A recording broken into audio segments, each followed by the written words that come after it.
نحمده ونصلي ونسلم على رسوله الكريم أما بعد فأعوذ بالله من الشيطان الرجيم بسم الله الرحمن الرحيم يا أيها الذين آمنوا إذا لقيتم فئة فاثبتوا واذكروا الله كثيرا لعلكم تفلحون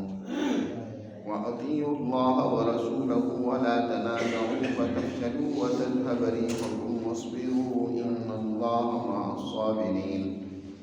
ولا تكونوا كالذين خرجوا من ديارهم بطرا ورئاء الناس ويصدون عن سبيل الله والله بما يعملون محيط وإذ زين لهم الشيطان أعمالهم وقال لا غالب لكم اليوم من الناس وإني جار لكم فلما تراءت الفئتان نكص على عقبيه وقال إني بريء منكم إني أرى ما لا ترون إني أخاف الله والله شديد العقاب.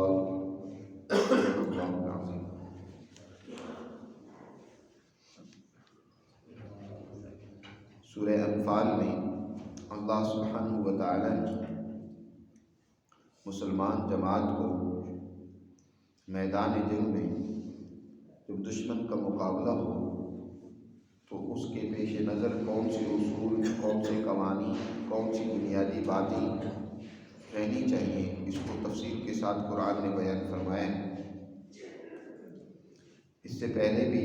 اللہ تعالی نے جنگ سے متعلق اور جنگ میں کامیابی کے بعد حاصل ہونے والا مال غنیمت اس سے متعلق عام اصول اور ضابطے واضح کیے ہیں۔ یہاں سے اللہ تعالیٰ پھر ایمان والوں کو مخاطب کرتے ہوئے فرماتے ہیں یا ایھا الذین آمنوا اذا لقیتم فئۃ فاثبتوا واذکروا اللہ کثیرا لعلکم تفلحون۔ اللہ تعالیٰ نے مسلمان جماعت کو یہاں میدان جنگ میں 6 باتوں کا حکم دیا ہے کہ ان 6 باتوں کو اختیار کرنے پر اللہ نے تمہارے لیے کامیابی اور فلاح کا وعدہ کیا ہے، اور اگر ان باتوں پر عمل نہیں کرو گے بلکہ اس کے مقابلے میں وہ جماعتیں جنہوں نے ان کے مقابل صفات اور اخلاق کو اختیار کیا تو ان کی ناکامی تمہارے سامنے ہے۔ اللہ تعالیٰ ارشاد فرماتے ہیں ایمان والو اذا لقیتم فئۃ، جب تمہارا کسی دشمن جماعت سے مقابلہ ہو میدان جنگ میں تو سب سے پہلا حکم تو یہ ہے فاثبتوا، ثابت قدم رہو، پوری ثابت قدمی کے ساتھ، جماؤ کے ساتھ دشمن کا مقابلہ کرو۔ میدان جنگ میں ثابت قدم رہنا، ڈٹ کر مقابلہ کرنا، یہ کامیابی کا سب سے پہلا زینہ ہے۔ نبی کریم صلی اللہ علیہ وسلم نے ارشاد فرمایا اے مسلمانوں، دشمن کے مقابلے کی تمنا نہ کرو، ولا تتمنوا لقاء العدو، کہ دشمن سے ہمارا مقابلہ ہو، جنگ اور لڑائی لازمی طور پر ہو، اس کی تمنا نہیں کرنی چاہیے۔ آج ہمارے ہاں بڑی عجیب صورتحال ہے۔ اللہ تعالیٰ نے پیچھے اس بات کو واضح بھی کی ہے قُلْ لِلَّذِينَ كَفَرُوا إِن يَنْتَهُوا يُغْفَرْ لَهُم مَّا قَدْ سَلَفَ، اے پیغمبر ان کافروں سے کہہ دیں کہ اگر وہ باز آ جائیں اپنے کفر سے، ظلم و شرارت سے، مسلمانوں کو تنگ کرنے سے باز آ جائیں تو يُغْفَرْ لَهُم مَّا قَدْ سَلَفَ، انہیں معاف کر دیا جائے گا۔ یعنی اگر وہ جنگ بندی کرتے ہیں اور اپنی شرارتوں سے، فتن و فساد سے باز آ جاتے ہیں تو یہ نہیں ہے کہ لازمی طور پر تمہیں ان سے لڑنا ہی ہے، جنگ ضروری ہے ہر صورت میں۔ اب موجودہ حالات میں بھی آپ دیکھیں عجیب بات ہے کہ پوری دنیا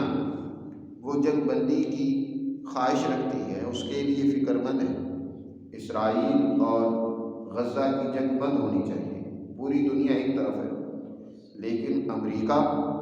اور آپ کے پاکستان کے چند ایک علماء جنہوں نے ہمیشہ امریکہ کی گود میں ہی پرورش پائی ہے، اسی کی ہم نوائی کی ہے، وہ اس جنگ کو بند کرنے کے حق میں نہیں ہے۔ جنگ کوئی مقصد یا مسئلے کا حل نہیں ہوتا، حد الوسع جنگ کی کبھی بھی تمنا نہیں کرنی چاہیے، جنگ روکنے کی فکر ہونی چاہیے کہ جنگ کو روکا جائے۔ قرآن خود یہاں یہی بات سمجھا رہا ہے کہ اگر وہ لڑائی سے باز آ جائیں تو ٹھیک ہے، ان کو معاف کر دیں، اسے درگزر کر دیں، جنگ کرنا کوئی مسئلے کا حل نہیں ہے۔ حضور نے ارشاد فرمایا لا تتمنوا لقاء العدو، دشمن کے مقابلے کی تمنا نہ کرو۔ یہی علماء جو آپ کے پاکستان کے اس وقت بڑے جذباتی ہو کر پریس کانفرنسیں کر کے اس جنگ کی بڑی عجیب حالت زار بیان کر رہی ہیں، اس سے پہلے جب امریکہ کو ضرورت تھی افغانستان میں جنگ کی تو انہوں نے ایندھن کا کردار ادا کیا، مدرسوں سے یونیورسٹیوں سے۔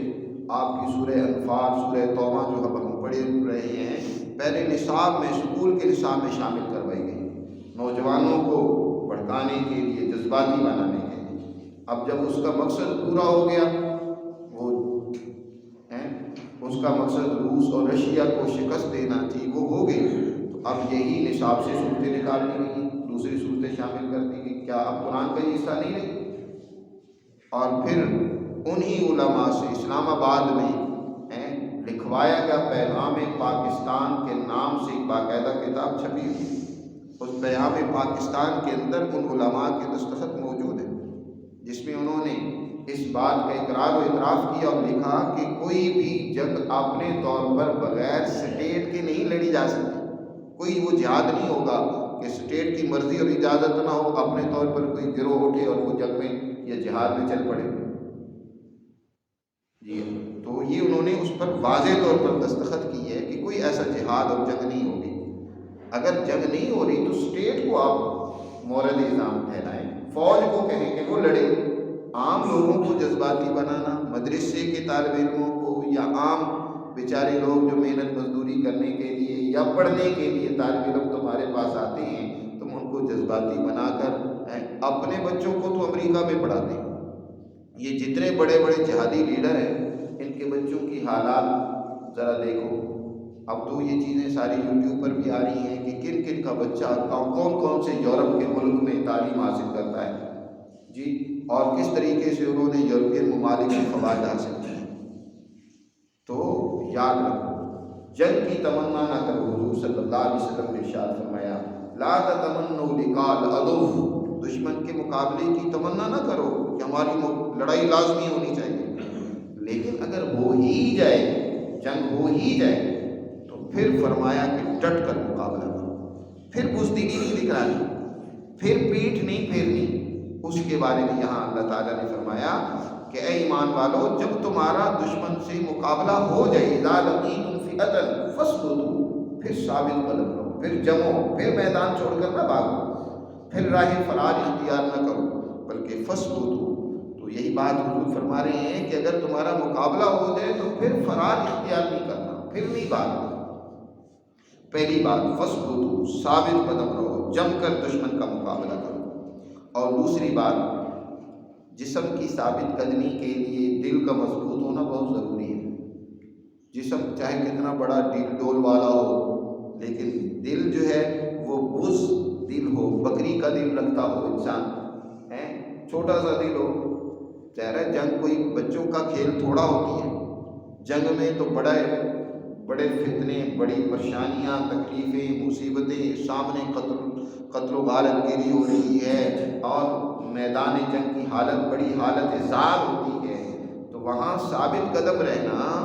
جم کر دشمن کا مقابلہ کرنا، یہاں تک کہ جان کی بھی پرواہ نہ کرنا، یہ کوئی معمولی بات نہیں ہے، بڑا مشکل کام ہوتا ہے، انسان وہاں بچنے کی کوشش کرتا ہے۔ تو اس کے لیے فرمایا کہ اپنے دل کو مضبوط رکھو، اور دل کو مضبوط رکھنے کے لیے جو یہاں اکثیر نسخہ بیان فرمایا ہے وہ ہے اللہ کا ذکر، وَاذْكُرُوا اللَّهَ كَثِيرًا، کثرت سے، بہت زیادہ اس موقع پر اللہ کو یاد کرو، اللہ کا ذکر کرو۔ میدان جنگ میں کثرت سے یہاں اللہ نے حکم دیا ہے، جنگ کے میدان میں بھی ذکر ایک ایسا عمل ہے جو اصل میں انسان کے دل کو مضبوط کرتا ہے، اللہ سے اس کا تعلق جوڑتا ہے، اور یہ میدان جنگ میں بھی معاف نہیں ہے۔ دشمن سامنے ہے تو اس وقت بھی نبی کریم صلی اللہ علیہ وسلم نے ارشاد فرمایا 3 موقعوں پہ باتیں نہیں کرنی چاہیے، خاموش رہنا چاہیے۔ ایک، جب قرآن کی تلاوت ہو رہی ہو تو اس وقت باتیں کرنا حرام ہے، منع ہے، قرآن نے سختی سے منع فرمایا، اذا قرئ القرآن فاستمعوا له وانصتوا۔ اور اسی طرح جب میدان جنگ ہو، دشمن سے مقابلہ ہو رہا ہے، تو اس وقت عام باتیں نہ ہوں، بلکہ صرف اس وقت ہو تو اللہ کا ذکر، وَاذْكُرُوا اللَّهَ كَثِيرًا، اللہ اکبر اللہ اکبر کر، اور باتیں نہ ہوں، صرف اللہ کی ذکر کی کثرت کرو اس وقت۔ اور اس طرح جب جنازہ سامنے ہو تو اس وقت بھی اللہ کو یاد کرو، بجائے دنیا کی باتیں، ادھر ادھر کی باتیں کرنے کے۔ ایسے موقعوں پر انسان کو اللہ کی طرف متوجہ ہونا چاہیے۔ یہ اہم ترین موقع ہوتے ہیں اللہ کی طرف متوجہ ہونے کے۔ قرآن پڑھا جا رہا ہے، بجائے تم اللہ کی طرف متوجہ ہونے کی دنیا جان کی باتیں شروع کر دو اور معاملات شروع کر دو۔ یا اسی طرح جنگ ہو رہی ہے اور یہ بہترین موقع ہوتا ہے اپنے دل کا تعلق اللہ سے جوڑنے کا، تم اس وقت دنیا کی باتیں یا کوئی اور باتیں شروع کر دو، نہیں، اس وقت اللہ کو کثرت سے یاد کرو۔ آگے اس کے لیے فرمایا لعلکم تفلحون، تاکہ تم کامیاب ہو جاؤ۔ جنگ میں کامیابی چاہتے ہو نا، تو کامیابی کے لیے ثابت قدم رہنا ضروری ہے،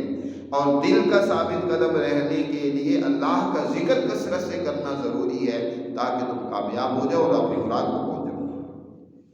اور تیسری بات جس کا حکم دیا یہاں، وَأَطِیعُوا اللَّهَ وَرَسُولَهُ، ڈسپلن، نظم و ضبط جنگ کے لیے بہت ضروری ہے۔ اپنی بالائی نظم، اوپر جو افیسر ہوتے ہیں یا اوپر کا اس جنگ کو لڑانے والے جو ذمہ دار ہوتے ہیں، ان کی بات کو تسلیم کرنا۔ ایسے موقعوں پر ان سے جھگڑا کر لیں، ان سے اختلاف پیدا کر لیں، وہ ایک بات کہہ رہے ہیں، تم کو نہیں یہ ٹھیک نہیں، یہ کرنا ہے، نہیں۔ قرآن مقدس کے نزول کے وقت اوپر کی رہنما شخصیت میں رہنما اور لیڈر جناب رسول اللہ صلی اللہ علیہ وسلم ہیں، تو اللہ اس کے رسول کی مکمل اطاعت کرو، اپنے اندر ڈسپلن پیدا کرو کہ تمہیں ہر صورت میں جو بھی ہدایت دیں رسول اللہ صلی اللہ علیہ وسلم، اس کو من وعن قبول کرو، اس کے مطابق وہ جہاں جس کو کھڑا کریں، جہاں جس کی ذمہ داری لگائیں، جو بھی ہے اس موقع پر، جنگ کے موقع پر ایک بہادر ہے، وہ بہادری سے میدان میں لڑنا چاہتا ہے، لیکن اس کو جو ہے لیڈر نے یا رہنما نے یا جو ذمہ دار ہے اس نے اس کی ڈیوٹی پیچھے لگائی ہے کہ تم نے ابھی پیچھے ٹھہرنا ہے، تو وہ یہ نہ کہے کہ میں نے میدان میں اترنا ہے، مجھے دشمن کے سامنے لڑنے کا موقع دیا جائے، نہیں، جو اس کی ذمہ داری لگائی گئی ہے اس ذمہ داری کو پورا کرے، ڈسپلن کو قائم رکھے۔ ڈسپلن نام ہوتا ہے فرما برداری کا، اطاعت۔ فوج آج کے دور میں فوج کی کامیابی اسی میں ہے کہ وہ اپنے اندر ڈسپلن پیدا کرے، کہ اپنے سے بالائی نظم کی اطاعت اور فرما برداری کرے۔ آج وہی فوجیں کامیاب ہیں، بلکہ آپ کے ملک میں فوج ہی 75 سالوں سے اس ملک کا نظام اسی وجہ سے چلائی ہوئی ہے، صرف وجہ یہی، حالانکہ اور بھی بہت سارے ادارے ہیں، جی، پارلیمنٹ خود ایک بہت بڑا ادارہ ہے، اس کے علاوہ اور بڑے ادارے ہیں، لیکن ان کے اندر ڈسپلن نہیں ہے، نظم و ضبط نہیں ہے۔ یہ صرف فوج کا ادارہ آپ کے ملک کو چلا رہا ہے، وجہ کیا ہے کہ انہوں نے اپنے اندر ایک ڈسپلن پیدا کر رکھا ہے، ان کے اندر اوپر والی طاقت کی مخالفت کرنے کی اجازت نہیں ہوتی ہے، وگرنہ فوراً پٹھو لگ جانا، سزا کا سامنا کرنا پڑتا ہے ان کو، چاہے کتنی بڑا آفیسر کیوں نہ ہو۔ تو یہ نظم و ضبط جو ہے امت کو تعلیم دیا جا رہا ہے کہ اپنے اندر نظم و ضبط پیدا کرو، اللہ اور اس کے رسول کی اطاعت کرو، وَأَطِیعُوا اللَّهَ وَرَسُولَهُ۔ اور چوتھا حکم کیا، وَلَا تَنَازَعُوا، آپس میں بھی نہ جھگڑو، آپس میں اختلاف کر لو، ایک دوسرے کے ساتھ، خاص طور پر عین جنگ کے موقع پر، جب جنگ ہو رہی ہے، دشمن سے لڑائی کا موقع ہے، اس وقت آپس میں جھگڑے کر کے بیٹھ جاؤ، تو بھائی بجائے تم اپنی توانائیوں کو دشمن کے خلاف استعمال کرنے کے، اپنے خلاف ایک دوسرے کے خلاف استعمال کرو گے تو نتیجہ کیا نکلے گا؟ وَتَذْهَبَ رِيحُكُمْ، تمہاری ہوا اکڑ جائے گی، تمہارا روح ختم ہو جائے گا، تم ایک دوسرے کو آنکھیں دکھلا رہے ہو، ایک دوسرے سے جھگڑ رہے ہو تو طاقت نہیں رہے گی، بکھلاہٹ کا شکار ہو جاؤ گے۔ عام حالت میں بھی مسلمانوں کو آپس میں جھگڑنے سے منع کیا گیا، مسلمان جماعت کے لشکروں کی قرآن نے دوسری جگہ پر جو صفت بیان فرمائی ہے، فرمایا لا رفث ولا فسوق ولا جدال، ان کے اندر کوئی بے حیائی ہے، کوئی فحش اور کوئی جھگڑا نہیں ہوتا۔ مسلمان لشکر جو ہے وہ سراپا اطاعت ہوتا ہے، وہ اللہ کی طرف متوجہ ہوتا ہے، ایک دوسرے کے لیے وہ کل جسد الواحد ہوتے ہیں، ایک جسم کی طرح ہوتے ہیں کہ اشتقا کلہ، جسم کے کسی ایک حصے کو تکلیف پہنچے تو پورا جسم کیا ہو جاتا ہے؟ بے چین ہو جاتا ہے۔ اسی طرح مسلمان فوج اور لشکر ایک دوسرے کے لیے ایک جسم کی مانند ہوتے ہیں کہ ایک دوسرے کے لیے سپورٹ ہوتا ہے، ایک دوسرے کا مددگار ہوتا ہے، ایک دوسرے کے دکھ درد اور تکلیف کو سمجھتا ہے، وہ جھگڑا اسے نہیں کرتا۔ قرآن مجید نے جن باتوں سے سختی کے ساتھ روکا ہے ان میں سے ایک یہ عمل بھی ہے کہ آپس میں فرقہ واریت پیدا کرنا، جھگڑے پیدا کرنا، ایک دوسرے کی نفرت پیدا کرنا ہے۔ قرآن میں شروع میں بھی گزرا ہے، اللہ تعالیٰ ارشاد فرماتے ہیں وَاعْتَصِمُوا بِحَبْلِ اللَّهِ جَمِيعًا وَلَا تَفَرَّقُوا، اللہ کی رسولی کو سب مل کر مضبوطی سے پکڑو، وَلَا تَفَرَّقُوا، آپس میں فرقے مت بنا لو، گروہ بنا لو، ہر ایک اپنا ایک جتھا الگ بنا لے، جیسے آج آپ کے ملک کی حالت ہے، یہاں جتھے بنے ہوئے ہیں یا جماعتیں نہیں ہیں، یہ در حقیقت کیا ہے؟ لوٹ مار کے گروہ اور جتھے، ہر گروہ جو ہے وہ اپنا قبضہ چاہتا ہے، اپنے مفادات چاہتا ہے۔ تو یہ جو مسلمانوں کے اندر اختلاف ہے، ایک ہوتا ہے اختلاف رائے، اختلاف رائے برا نہیں ہوتا، وہ تو ممدوح ہوتا ہے، وہ پسندیدہ ہے، اس کو تو رحمت قرار دیا گیا۔ اختلاف رائے یہ ہوتا ہے کہ کسی کام کے کرنے یا نہ کرنے کے حوالے سے امیر جو ذمہ دار ہے وہ تم سے رائے لیتا ہے، تو اس وقت ضروری نہیں ہے کہ تم ہر ایک ہی رائے دو، ایک ہی بات سمجھیے اس کے مطابق ہر ایک دوسرے کی وہ کیا کرے؟ اتفاق اس سے کرے، نہیں، اس وقت اپنی سمجھ کے مطابق تم اختلاف کر سکتے ہو۔ مقصد یہ ہے کہ اس کام کو ہر اینگل سے دیکھا جائے کہ اس کام کو اگر ایسے کیا جائے تو کیا نتیجہ نکلے گا، اس طریقے سے کیا جائے تو کیا نکلے گا، نتیجہ نکلے گا۔ اس وقت اختلاف ہو سکتا ہے رائے کا، لیکن جب ایک فیصلہ کر دیا جائے کہ بھائی اب یہ عمل اس طریقے سے کرنا ہے، تو اب باوجود اس کے کہ تمہاری رائے اس کے خلاف ہو، تمہیں اب اس فیصلے کی اطاعت کرنی ہے، اس کے مطابق عمل کرنا ہے۔ جیسے جنگ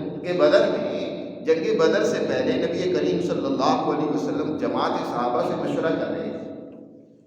اب بہت سارے صحابہ کی رائے یہ بھی تھی کہ ہمیں جنگ نہیں کرنی چاہیے، ہم تو آئے تھے قافلے کو روکنے کے لیے، اب یہاں بغیر تیاری کے دشمن کے سامنے چلا جانا یہ سمجھ میں نہیں آتا۔ کوئی صاحب خود قرآن نے اس کا تذکرہ کیا ہے کہ بعض صحابہ نے اس کے خلاف مخالفت میں ووٹ دیا تھا اور کہا تھا کہ ہمیں جنگ نہیں کرنی چاہیے، لیکن جب آپ صلی اللہ علیہ وسلم نے فیصلہ کر دیا کہ ہمیں جنگ کرنی ہے، ہمیں دشمن کا مقابلہ کرنا ہے، مجھے یقین ہے کہ اللہ ہمیں فتح دے گا، تو پھر اس کے بعد کسی صحابی نے حضور کی مخالفت نہیں کی، سب نے حضور صلی اللہ علیہ وسلم کے اس فیصلے کی اطاعت کی۔ اسی طرح کئی موقعوں پر ایسا ہوا ہے کہ ایک فیصلہ ہو گیا تو پھر مخالفت منافق نے تو کی ہے، منافق جماعتوں نے، لیکن سچی مسلمان جماعت میں سے کسی فرد نے بھی اس فیصلے کی مخالفت نہیں کی۔ اس سے پہلے اس کی رائے مختلف تھی، ہو سکتا ہے اس کی رائے جو ہے اس رائے کے موافق نہ ہو، لیکن فیصلے کے بعد اختلاف پیدا کرنا، جھگڑا پیدا کرنا، یہ در حقیقت طاقت و قوت کو ختم کر دیتا ہے۔ اللہ تعالیٰ نے اس سے منع فرمایا وَلَا تَنَازَعُوا فَتَفْشَلُوا، اور اپنے اندر اجتماعیت پیدا کرنی چاہیے۔ گھروں میں بھی وہ گھر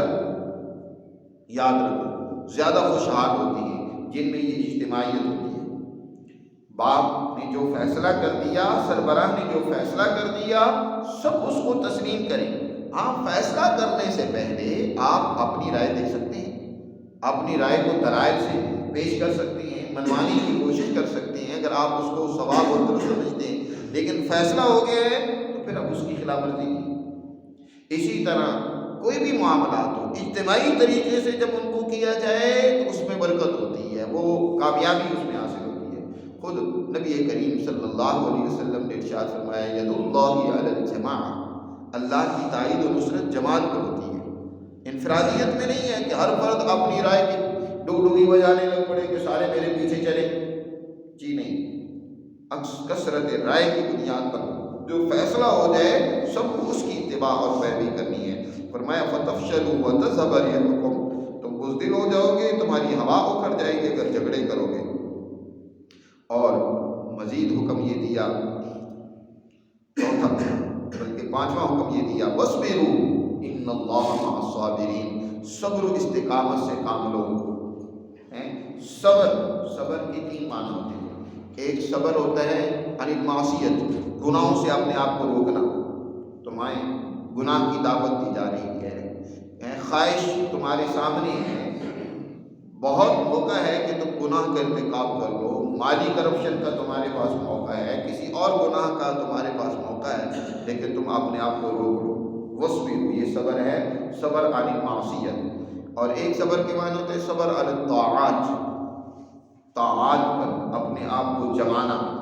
جو نیک حکم اچھائی کا حکم ملا ہے اس پر اپنے آپ کو کاربند رکھنا، جمائے رکھنا، یہ صبر علی الطاعات ہے۔ اور ایک ہے صبر علی البلایا، مصیبتیں اور بلاؤں پر صبر کرنا۔ انسان کو مشکل حالات پیش آ رہے ہیں، جنگ کی حالت کوئی آسان تو نہیں ہوتی، بڑی مشکل اور کٹھن حالت، بڑی تکلیفیں دیکھنی پڑتی ہیں، مصیبتیں جھیلنی پڑتی ہیں اس کے اندر، تو کیا صبر سے کام لو، برداشت سے کام لو۔ وَاصْبِرُوا، اور یاد رکھو ان اللہ مع الصابرین، اللہ کی تائید، اللہ کی معیت، اس کی نصرت اسی جماعت کے ساتھ ہوتی ہے جو صبر و استقامت سے کام لیتی ہے۔ اور وَلَا تَكُونُوا كَالَّذِينَ خَرَجُوا، یہ کام تو کرنے کے فرمائے، آگے جن سے روکا گیا ہے ان میں سے پہلا کام تو یہ کہ ان لوگوں کی طرح مت بننا، الَّذِينَ خَرَجُوا، جو گھروں سے نکلے ہیں، من دیارہم بطرًا، تکبر اور فخر سے، غرور سے نکلے، وَرِئَاءَ النَّاسِ، لوگوں کو دکھلانے کے لیے نکلے، دکھلاوا اور شہرت کے لیے نکلے۔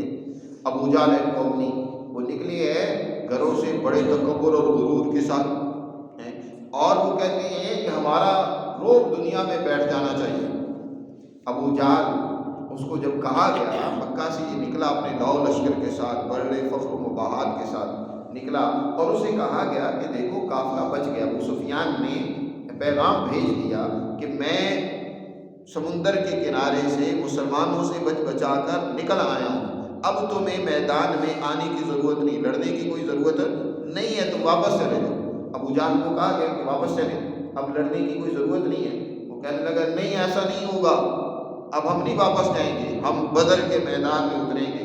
وہاں شراب پئیں گے، وہاں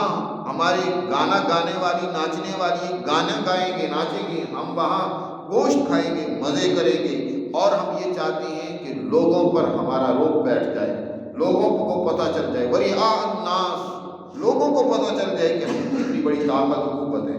اپنا تکبر، غرور، فخر و مباحات وہ دکھلا رہا ہے لوگوں کو جی۔ پھر وہ میدان میں آیا تو پھر اللہ نے اسے دکھلایا کہ تم کیا ہے جی، وہیں اسی بدر کے کنویں میں مردار بن کر اس کو ڈالا گیا۔ تو ایسے نہ بنو کہ تمہارے اندر تکبر و غرور ہو، دکھلاوا و شہرت ہو، وَيَصُدُّونَ عَن سَبِيلِ اللَّهِ، ان لوگوں کی طرح بھی نہ بنو جو اللہ کے راستے سے انسانیت کو روک رہے ہیں۔ یہی کفار، یہ کیا ان بیچارے کمزور مسلمانوں کو جو مکہ میں اسلام لے آئے ہیں، ان کے اوپر ظلم و زیادتی کرتے ہیں، تشدد کرتے ہیں، ان کو مسلمانوں کی طرف جانے نہیں دیتے۔ ان کے بچوں میں سے جو مسلمان ہو گئے ہیں، کمزور ہیں، ان کو بیڑیوں کے اندر جکڑ رکھا ہے، ان کے اوپر سختیاں کر رہے ہیں، اللہ کے راستے سے انسانیت کو روک رہی ہیں کہ تم کیوں اس دین کو قبول کر رہے ہو، محمد صلی اللہ علیہ وسلم کا کیوں ساتھ دے رہے ہو۔ تو ایسے نہ بنو کہ جنہوں نے انسانیت کو اللہ کے راستے پر چلنے سے روکا تو تم بھی ایسے کرنے لگ پڑو۔ واللہ بما یعملون محیط، ایسے لوگ جو بھی کرتوت کرتے ہیں نا، کام کرتے ہیں، اللہ کے علم سے، اللہ کے احاطے سے باہر نہیں، اللہ ان کا خوب احاطہ کیے ہوئے ہے، ایسوں کو پھر اللہ ضرور سزا دیتا ہے۔ تو قرآن مجید نے ان آیات میں دشمن سے جب مقابلہ ہو تو اس کی کامیابی کے لیے جو بنیادی اور ضروری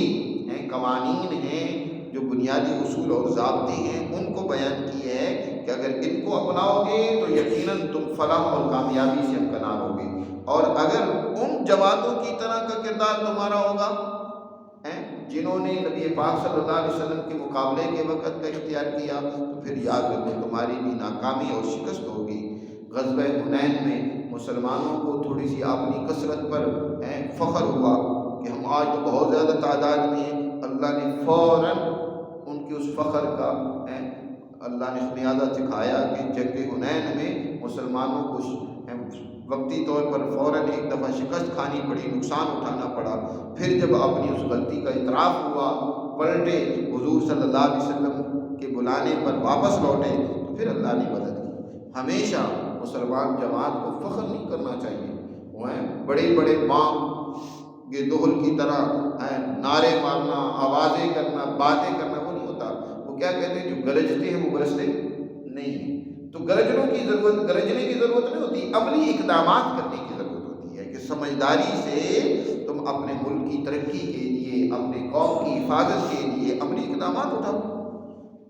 تم نے آج تک تو کوئی جنگ جیتی نہیں ہے، گرجتے اور برستے ایسے ہیں نا، گرجتے یوں ہے نا جیسے کہ یہی دنیا کے فاتح وہ قومیں جنہوں نے کوئی جنگیں نہیں کی ہیں، لیکن آج دنیا میں ان کا ہولڈ ہوتا جا رہا ہے۔ چائنا نے کتنی جنگیں کی ہیں، لیکن آج وہ دنیا کی معیشت پر غالب آتا جا رہا ہے، اور تم اپنی معیشت کو تباہ و برباد کرتے چلے جا رہے ہو، باتیں کرتے ہیں جیسے تارے یہی توڑ کے لانے والے۔ تو یہ فخر و مباحات، دکھلاوا، شہرت اور اس طرح کی ڈینگیں یہ اللہ کو پسند نہیں ہے۔ اپنے اندر جرت، بہادری اور ان اصولوں کو پیدا کرو جو قرآن نے یہاں بیان فرمائے ہیں۔ اللہ کی طرف متوجہ ہوں، اس کا ذکر کریں، اپنے اندر نظم و ضبط پیدا کریں، آپس کے اختلافات اور جھگڑوں کو چھوڑیں، اور ثابت قدمی کے ساتھ صبر و استقامت کے ساتھ اللہ کے قوانین اور احکامات پر عمل کریں، تو یقیناً اللہ تعالیٰ کی تائید و نصرت ان کو نصیب ہوگی۔ اللہ ہمیں سب نصیب فرمائے اور اپنے احکامات پر عمل کریں۔